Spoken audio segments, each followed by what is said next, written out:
ఇతర జంతువులు జింక, కోతి, పక్షులు మొదలైనవి. లియో సింహం: మిత్రులారా, ఈరోజు మనం ఒక పెద్ద పందెం పెట్టబోతున్నాం. ఎవరు గెలుస్తారో వారికి అడవి ఛాంపియన్ బిరుదు. హుర్రే కీకూడా! పందెం మార్గం పొడవుగా ఉంది. నది, కొండలు, చెట్లు అన్నీ ఉన్నాయి. టామీ తాబేలు స్మితంతో: వేగం మంచిదే బెన్నీ, కాని సహనం గెలుపు ఇస్తుంది. రూబీ ఎలుక: ఆహా, ఈ పందెం మజాగా ఉండబోతుంది. లియో గర్జిస్తూ: తయారు కావాలి, రెడీ, స్టార్ట్.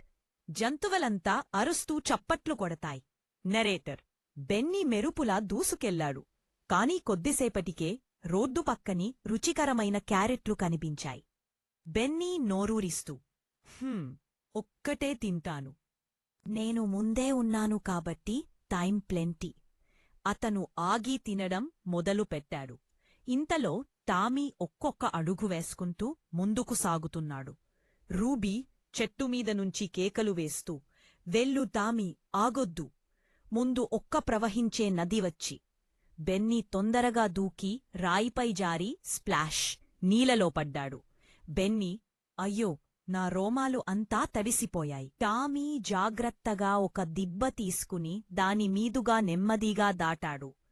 టామీ సహనం ఒక్కొక్క అడుగుతో ముందుకు. ఫినిష్ లైన్ దగ్గర అన్ని జంతువులు గుమికూడాయి. బెన్నీ చెట్టు నీడలో నిద్రపోయి లేచాడు. బెన్నీ: ఏమిటి, పందెం మరిచిపోయా, త్వరగా పరిగెత్తాలి. అతను పరిగెత్తాడు.